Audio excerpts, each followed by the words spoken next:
문 앞에 선 사람은 다름 아닌 가족이었습니다. 하지만 그 손에 들린 건 미안함도 사랑도 아닌 작별의 짐이었죠.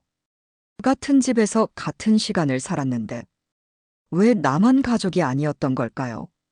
사랑한다던 남편은 외면했고 믿었던 아들은 고개를 돌렸습니다.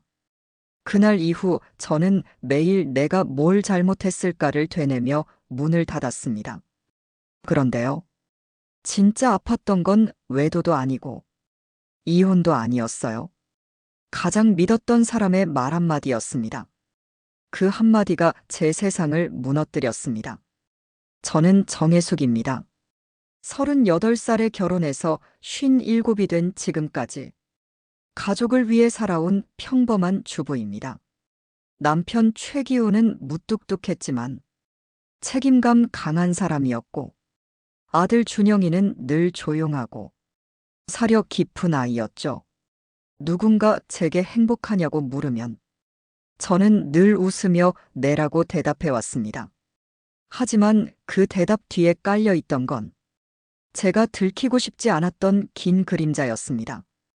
기우는 몇 년 전부터 사업 때문에 지방 출장을 자주 나가기 시작했습니다. 휴대폰은 늘 꺼져 있거나 받지 않았고 연락이 닿을 땐 짧은 문장으로만 안부를 묻는 식이었죠. 하지만 어느 날부터인가 기훈의 셔츠에서 맡아본 적 없는 향수가 느껴졌습니다. 옷깃에 립스틱 자국 같은 걸 본 적도 있었고요. 결정적인 순간은 아주 사소한 곳에서 터졌습니다. 그날도 기훈은 출장이라고 나갔고 저는 그의 서랍을 정리하다 우연히 낯선 사진 한 장을 발견했습니다. 젊은 여자와 나란히 웃고 있는 기훈의 모습이 담긴 사진이었죠. 제 옆에선 좀처럼 보여주지 않던 밝은 미소였습니다. 사진 뒷면엔 우리의 100일 기념일, 기훈 오빠 고마워요. 라는 글이 적혀 있었고요. 순간 머리가 하얘졌습니다.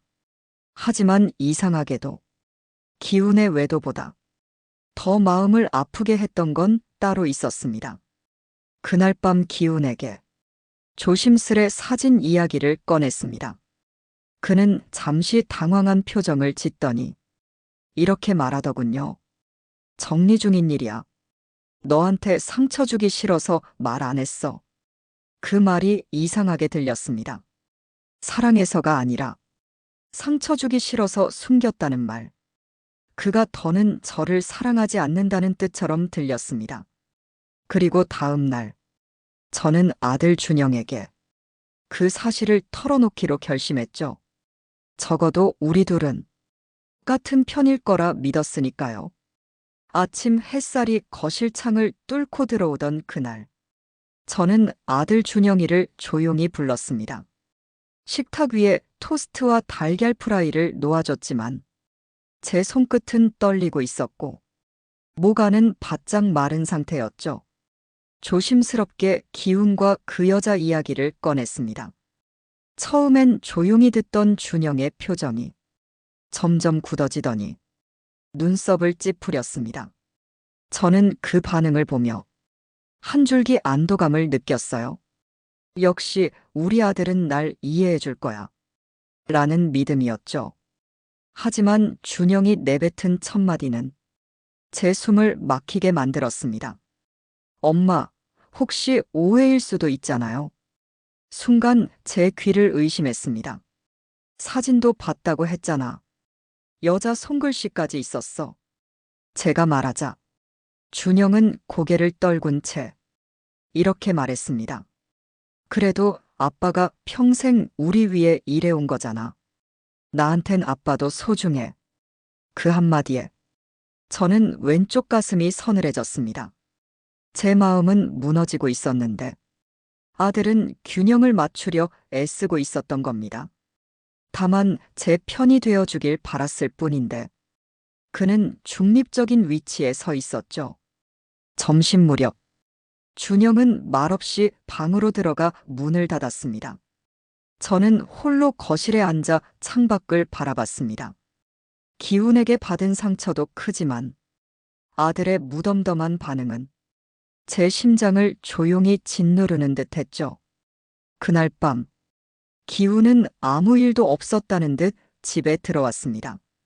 준영은 아무 말 없이 아버지를 맞이했고, 저는 씻지도 않은 채 불 꺼진 방 안에서 이불을 덮고 누워 있었습니다. 내가 뭘 잘못한 걸까? 그 질문이 마음속에서 맴돌았습니다. 가정을 지키려고 했던 사람은 나였고, 묵묵히 참았던 사람도 나였습니다. 그런데 왜 내 곁엔 아무도 남지 않으려는 걸까요? 다음 날 아침, 준영은 식탁에 앉지 않았습니다. 가방을 메고 조용히 나가며 남긴 말이 전부였습니다. 엄마, 나중에 얘기해요. 나 아직 정리가 안 돼서. 그 한마디에 저는 더는 물을 수도 붙잡을 수도 없었습니다. 이 집에서 점점 혼자만의 자리가 되어가는 기분이 들었습니다. 아들의 뒷모습이 현관문 너머로 사라졌을 때 저는 마치 세상에 혼자 남겨진 기분이었습니다. 거실에 앉아 있었지만 그 공간이 제 것이 아닌 것처럼 느껴졌습니다.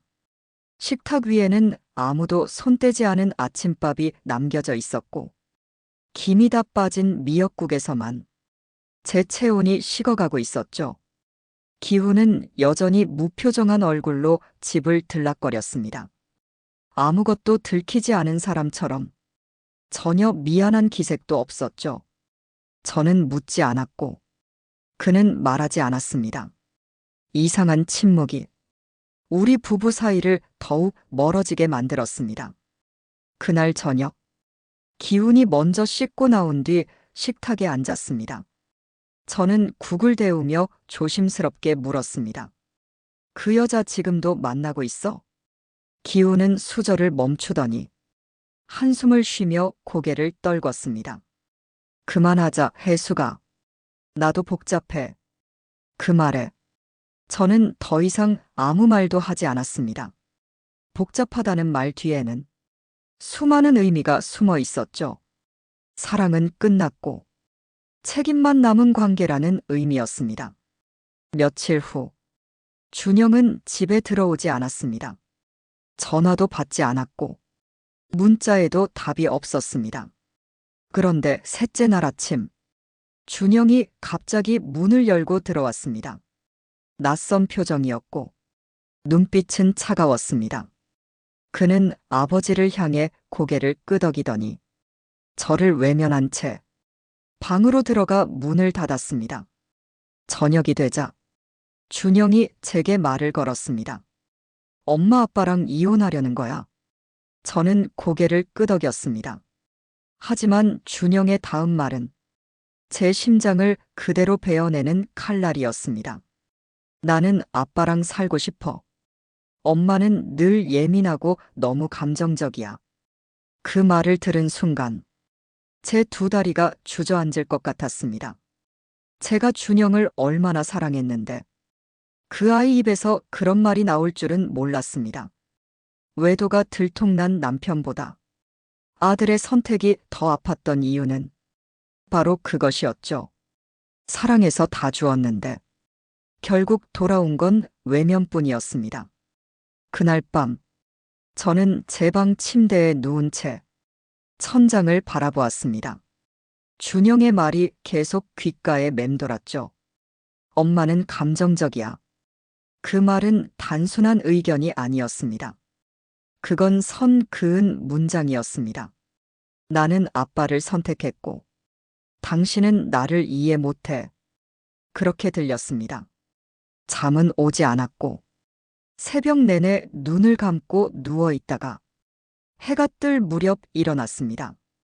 주방으로 나가보니 이미 기훈과 준영은 아침을 먹고 있었고 저를 보자 기훈은 마치 아무 일 없다는 듯 물었습니다. 밥 먹었어?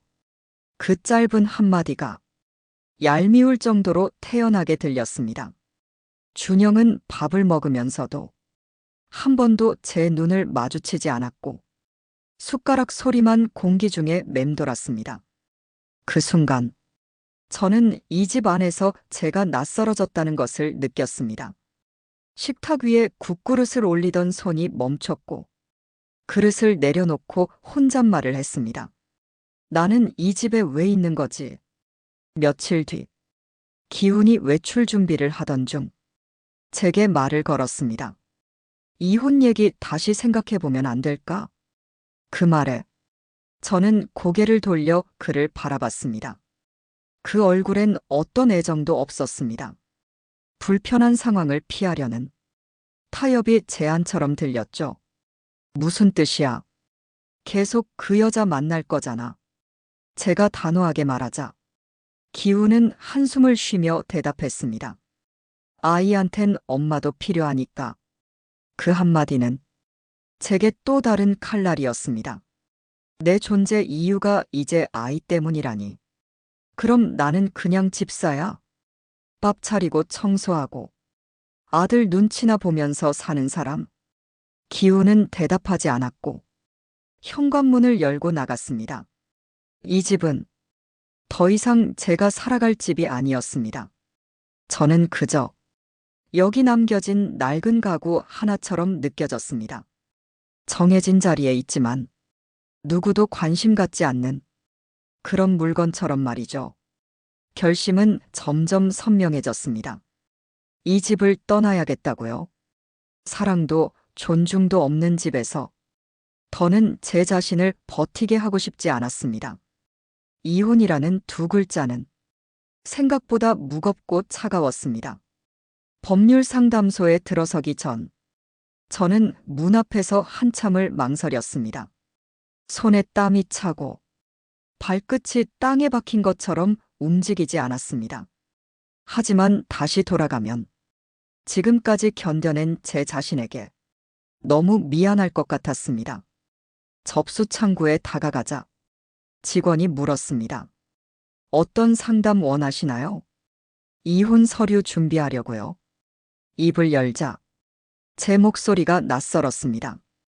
그 말을 한 사람이 내가 맞나 싶을 정도로 차분했지만 속은 찢기듯 아팠습니다. 결혼 생활 19년. 그동안 한 번도 남에게 내 가정을 흉본 적 없었습니다. 아무리 힘들어도 괜찮아요라며 웃던 내가 지금은 이혼 상담실에 앉아 있다는 사실이 낯설기만 했습니다. 변호사는 고개를 끄덕이며 말했습니다. 이혼은 감정이 아니라 구조의 문제예요. 감정은 이미 상했지만 법적으로 준비가 되셨는지 그게 중요합니다.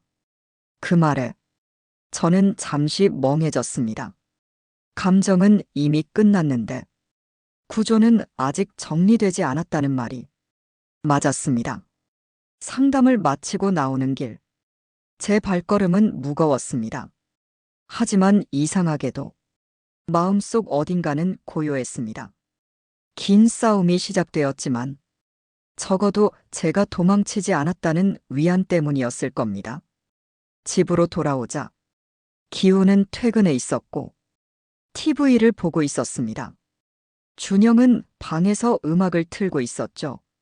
저는 그 틈을 타 방으로 들어가 서랍을 열었습니다. 서류 봉투에 오늘 받은 이혼 안내서를 조심스레 넣었고 그 위에 가족 사진 한 장을 얹었습니다. 사진 속엔 웃고 있는 우리가 있었습니다. 그 사진을 바라보며 저는 잠시 멈춰 섰습니다. 여기까지 오는데 너무 오래 걸렸구나. 며칠 후 기훈이 퇴근하자마자 준영의 방으로 들어갔습니다. 문이 닫힌 채 한참을 대화하더니 두 사람은 함께 거실로 나왔습니다. 기훈은 제 앞에 앉지도 않고 서서 조용히 말했습니다. 준영이랑 잠깐 나가 있으려고. 집이 좀 답답하대. 그 말에 저는 아무런 대꾸를 하지 않았습니다. 하지만 제 손등에 핏줄이 불쑥 솟을 만큼 힘이 들어갔고 입술은 바짝 말라 있었습니다. 그게 무슨 뜻이야? 그냥 바람 쐬고 오는 거야. 기훈은 눈을 마주치지 않은 채 대답했습니다. 그럴 수도 있고 아닐 수도 있지. 좀 떨어져 있어야 서로 생각 정리되지 않겠어? 그 말은 너무나 가볍게 들렸습니다. 결혼 생활 19년. 부부로서 겪은 수많은 시간들이 마치 잠시 지겹다는 이유로 도피하는 것처럼 보였죠. 그러나 더 가슴이 저민 건 준영이 짐을 싸고 현관으로 나서면서 내뱉은 말이었습니다. 엄마, 나중에 다시 얘기하자. 지금은 아빠랑 있고 싶어. 저는 그 말을 들으며 고개를 끄덕였습니다. 아무 말도 하지 않았고 눈물도 참았습니다. 그저 문이 닫히는 소리만 또렷하게 기억에 남았습니다. 집안은 금세 조용해졌습니다. 기훈과 준영이 떠난 후 TV도 꺼졌고 문도 닫혔으며 부엌엔 불이 꺼져 있었습니다. 저는 그 어둠 속에서 오래도록 앉아 있었습니다. 그 자리에 내가 남겨졌다는 사실이 생각보다 훨씬 고통스러웠습니다. 그날 밤 저는 불도 켜지 않은 채 거실 소파에 누웠습니다. TV 소리 없이 울리는 냉장고의 진동, 벽시계의 초침 소리만이 공간을 채우고 있었죠. 눈물이 나지 않는 게 이상할 정도였습니다. 다음 날 아침, 현관 앞에 놓인 준영의 운동화가 사라진 걸 보고 저는 실감했습니다. 이 집은 이제 제 것이 아니라는 걸. 사랑하던 두 남자가 같은 편이 되어 나를 떠났다는 걸. 누가 봐도 저는 버려진 사람이었습니다. 그리고 그 현실 앞에서 저는 처음으로 스스로를 위해 살겠다고 다짐했습니다. 기훈과 준영이 떠나고 며칠이 지났습니다. 그들은 돌아오지 않았고 연락도 없었습니다. 휴대폰은 침묵했고 메시지함엔 광고 문자만 쌓여갔습니다. 처음엔 그 침묵이 고통이었지만 시간이 흐르자 이상하게도 익숙해졌습니다. 저는 하루 종일 아무 말도 하지 않는 날이 많아졌습니다. 말을 해야 할 상대가 없다는 건 생각보다 큰 허전함이었습니다. 커튼을 열고 햇살을 들이기까지도 시간이 걸렸습니다. 그러던 어느 날 옷장을 정리하다 결혼식 사진 한 장이 떨어졌습니다. 하얀 웨딩드레스를 입은 제 모습, 옆엔 검은 턱시도를 입은 기훈이 서 있었습니다. 그 사진 속에 우리는 웃고 있었고 그 웃음은 지금의 나와 너무 달랐습니다. 저게 정말 나였을까? 그날 저녁, 저는 처음으로 이혼 서류를 꺼내 들었습니다. 이름을 적고 사유를 쓰는 란을 바라보며 펜을 쥐었지만 손이 쉽게 움직이지 않았습니다. 남편의 외도, 아들의 외면. 그 사실만 적으면 될 줄 알았는데 막상 펜을 움직이려니 온갖 기억들이 떠올랐습니다. 기훈이 아팠을 때 밤새 찜질을 해주던 기억. 준영이 처음 넘어져 울던 날. 아이를 안고 같이 울었던 그 시간들. 나는 가족을 잃은 건가? 그 문장이 마음속에서 울려 퍼졌고 저는 펜을 내려놓았습니다. 그날 밤 저는 처음으로 일기장을 꺼내 글을 쓰기 시작했습니다. 처음엔 손이 떨렸지만 점점 글씨가 또렷해졌습니다. 내가 누구인지 잊지 말자. 누군가의 아내, 엄마였던 나 이전에 나는 나였다. 그 문장을 마지막 줄에 적고 펜을 내려놨을 때 눈물이 흘렀습니다. 슬픔의 눈물이 아니라 내 안에 남아있던 목소리를 마주한 순간의 눈물이었죠. 조용한 오후였습니다. 햇살은 거실 바닥에 길게 드리워졌고 주방엔 커피 한 잔 식어가고 있었습니다.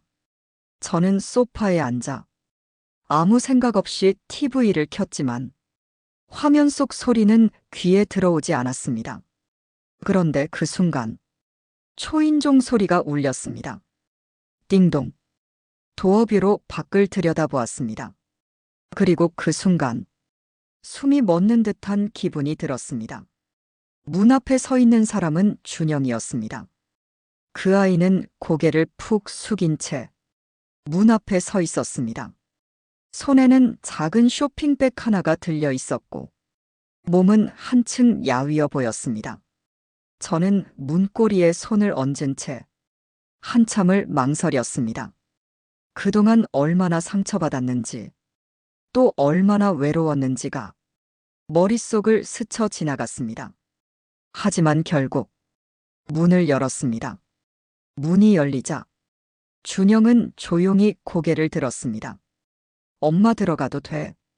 거실 소파에 앉은 아이에게 조심스레 물었습니다. 밥은 먹었니? 준영은 고개를 끄덕이더니 조심스럽게 쇼핑백을 내밀었습니다. 이거 엄마 좋아하던 카스텔라랑 홍차야.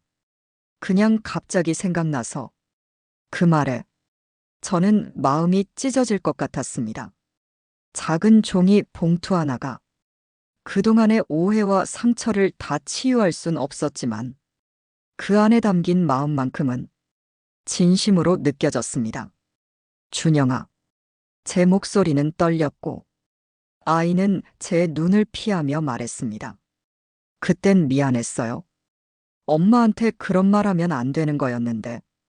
근데 솔직히 말하면 나도 많이 혼란스러웠어.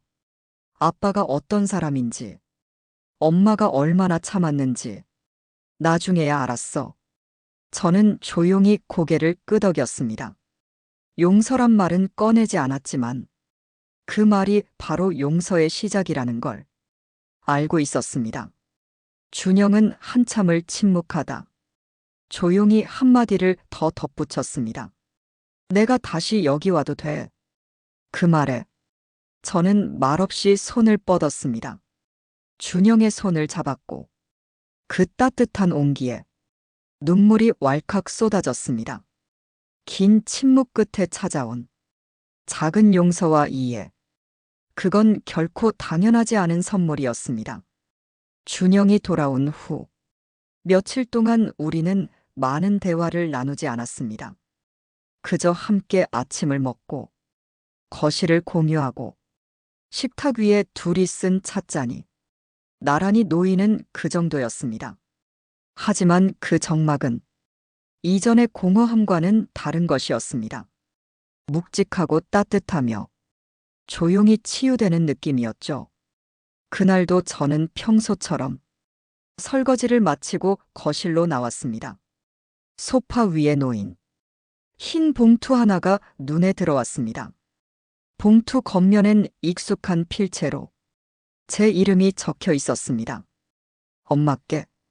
순간 가슴이 저릿했습니다. 저는 천천히 봉투를 열고 안에 들어있던 편지를 꺼냈습니다. 2장 정도 되는 얇은 종이엔 준영의 글씨가 단정히 적혀 있었습니다. 엄마, 내가 이 편지를 쓰는 이유는 그날 엄마에게 했던 말들이 아직도 내 가슴에 걸려 있기 때문이에요. 내가 아빠를 선택했을 때 엄마가 얼마나 아팠을지 지금은 조금 알 것 같아요. 첫 문장을 읽는 순간부터 이미 눈시울이 붉어졌습니다. 준영의 말투, 그 안에 담긴 조심스러움, 그리고 후회의 그림자들이 너무나 진하게 느껴졌습니다. 엄마는 나한테 언제나 따뜻한 사람이었어요. 어릴 적 아팠을 때 새벽에 병원 데려가주고 시험 망치고 울던 날 같이 울어준 사람도 엄마였어요. 근데 왜 그때 나는 엄마보다 아빠 손을 잡았을까요? 그게 미안해요. 진심으로요. 그때 난 그냥 도망치고 싶었어요. 엄마가 우는 걸 보기 싫었고 내가 뭘 해줄 수 없다는 게 무서웠어요. 그래서 아빠에게 갔어요. 아빠는 쉬워 보였거든요. 아무 말 안 하고 그냥 밥 사주고 같이 영화 보고. 근데 그건 그냥 피한 거였어요. 엄마를 마주하기엔 내가 너무 어렸어요. 조용한 거실에서 종이 넘기는 소리만 들렸습니다. 저는 편지를 다시 두 손으로 감싸쥐고 천천히 마지막 문장을 읽었습니다. 엄마, 이제는 엄마 곁에 있고 싶어요. 말이 아닌 행동으로. 나도 가족을 지켜보고 싶어요. 내가 엄마 아들로서 할 수 있는 게 있다면 하나씩 다시 시작하고 싶어요. 사랑해요. 정말 많이. 준영. 편지를 내려놓자 눈물이 조용히 흘러내렸습니다. 소리내어 울지 않았습니다. 그저 눈물은 한 방울씩 뺨을 타고 흘러 무릎 위에 떨어졌습니다. 그 편지 한 장이 그 어떤 말보다 깊게 와닿았습니다. 그 아이는 더 이상 어리지 않았고 도망치지 않는 법을 배우고 있었습니다. 그리고 저는 그걸 지켜보며 한때 무너졌던 마음을 천천히 다시 세우고 있었습니다. 준영의 편지를 읽은 후 저는 한참 동안 그 자리에 앉아 있었습니다. 마치 시간도 세상도 멈춘 듯한 고요함 속에서 오직 제 심장만이 조용히 뛰고 있었죠.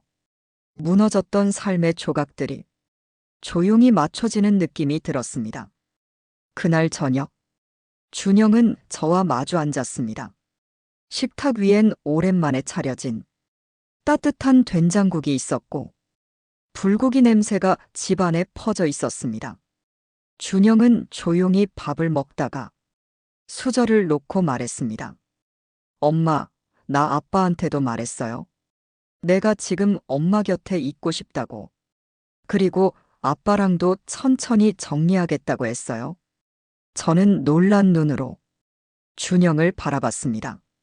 기운이 뭐라고 했는지 물을까 하다가 조용히 고개를 끄덕였습니다. 이제는 모든 걸 일일이 확인하지 않아도 되는 시점이 온 것 같았거든요. 며칠 후 기훈이 집에 들렀습니다. 그는 말없이 봉투 하나를 제게 건넸고 저는 그 안에서 이혼 합의서와 사인된 서류들을 보았습니다. 고맙습니다. 제가 짧게 말하자 기훈은 고개를 끄덕이며 말했습니다. 준영이 잘 부탁해. 그는 뭔가 더 말을 하려다 말고 조용히 돌아섰습니다. 문이 닫히는 순간 지난 19년의 결혼 생활이 조용히 막을 내리는 소리가 들렸습니다. 쾅 하는 충격이 아닌 스르르 닫히는 듯한 조용한 끝맺음이었죠. 그날 이후 제 삶은 조금씩 바뀌기 시작했습니다. 혼자 사는 것이 두렵지 않게 되었고 매일 저녁 준영과 함께 걷는 동네 공원이 조금씩 익숙해졌습니다. 준영은 아직도 미안하다고 말하곤 합니다. 그럴 때마다 저는 손을 내밀어 아이의 등을 토닥이며 말합니다. 미안해하지 마. 사람은 다 실수하면서 크는 거야. 중요한 건 결국 돌아왔다는 거니까. 어느 날 준영이 묻더군요. 엄마, 후회 안 해? 이혼한 거. 저는 창밖을 보며 조용히 대답했습니다. 조금은 했지. 근데 지금은 안 해. 그 시간들 덕분에 내가 누구인지, 뭘 원하는지 알게 됐거든. 이제는 누구의 아내나 누구의 엄마로만 살아가지 않습니다. 나는 정에 숙이고 내 감정과 내 삶을 존중하는 사람이 되기로 했습니다. 그리고 그 여정을 함께 걸어줄 아들이 곁에 있다는 사실이 그 무엇보다 든든하고 따뜻했습니다. 완벽한 가족은 아니어도 우리는 다시 가족이 되기 시작했습니다. 부서졌던 마음 위에 서로의 손을 얹고 천천히, 아주 천천히 다시 쌓아가고 있었습니다. 이야기가 마음에 드셨다면 구독과 좋아요 부탁드립니다. 여러분의 관심이 더 많은 사연을 나눌 수 있는 힘이 됩니다. 다음에도 공감되는 이야기로 찾아뵙겠습니다. 감사합니다.